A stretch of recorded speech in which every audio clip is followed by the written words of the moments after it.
This is a legacy episode of the Lesbian Historic Motif podcast, originally released as part of the Lesbian Talk Show podcast group. Some references may be obsolete. The show looks at lesbian-relevant themes in history and literature, has interviews and discussions about current historical fiction with queer female characters, including fantastic versions of the past, and presents new original historical fiction for your enjoyment.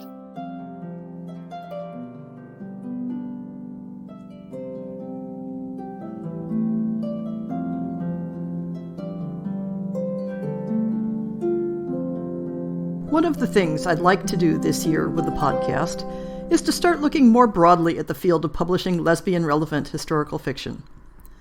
I've also started using the phrase lesbian-relevant to describe my topic, because it seems to better sum up my organizing principle of using the lesbian gaze.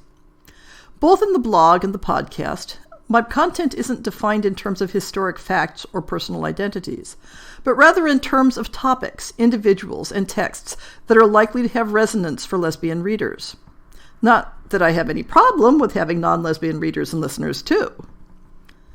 One of my back-burner projects has been to try to compile a comprehensive list of current lesbian-relevant historical fiction.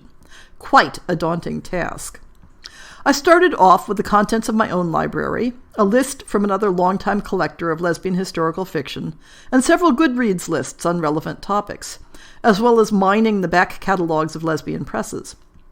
But at this point, I can't claim my database is anything close to comprehensive, except for the last year when I started hunting down new releases systematically. With these caveats in mind, here's an overview of what's getting published in lesbian-relevant historical fiction, and who's publishing it.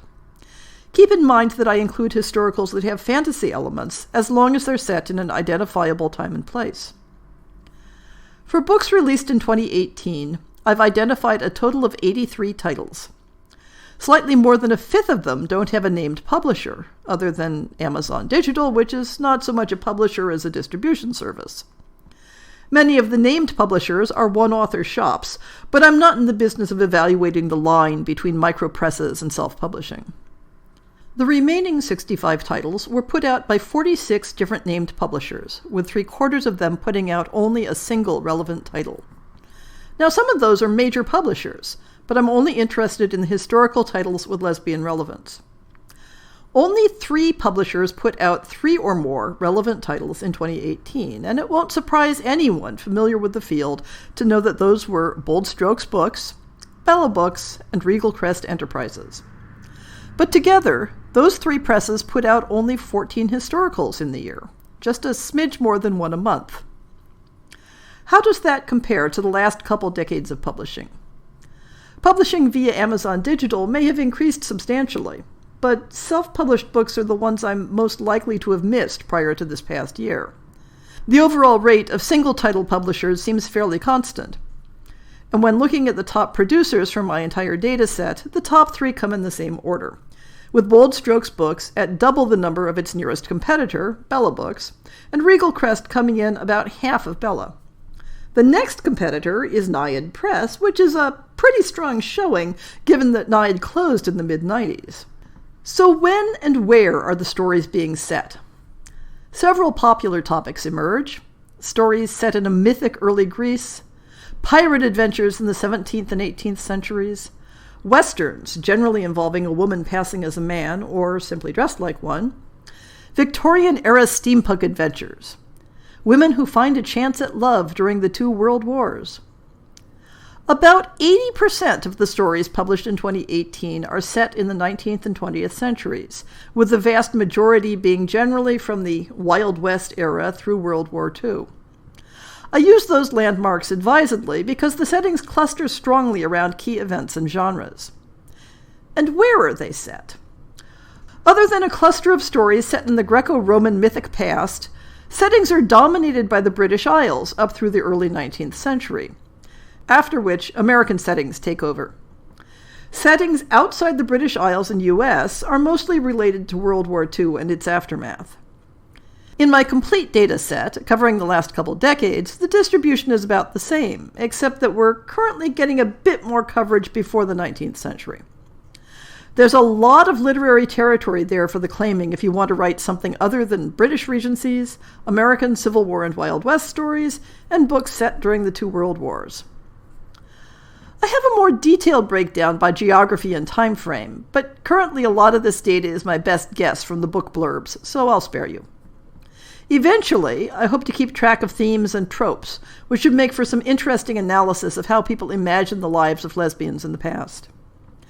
I plan to continue adding to my master database, and will try to find a way to make it a searchable resource once the metadata is a bit more complete. What does all this mean for readers? And for authors, for that matter? With 83 titles, there's certainly plenty to read.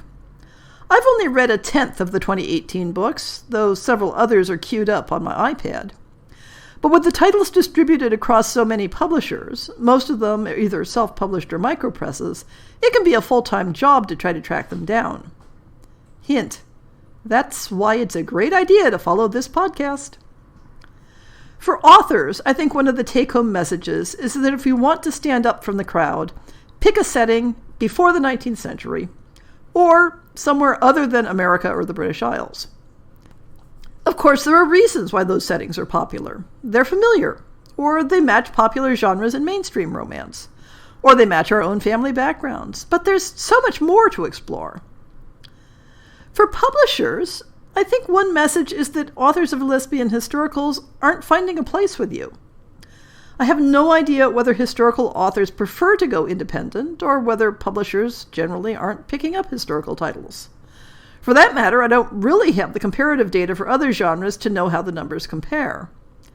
But I do know that readers who are hungry for historicals find slim pickings from the more recognizable presses, and that creates a downward cycle.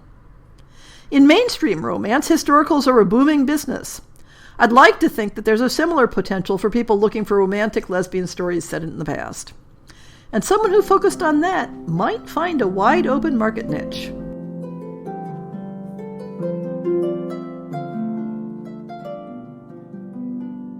I hope you've enjoyed this episode of the Lesbian Historic Motif Podcast.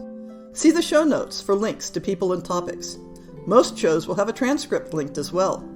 If you have a book announcement, a topic suggestion, or might like to appear on the show, please drop me an email.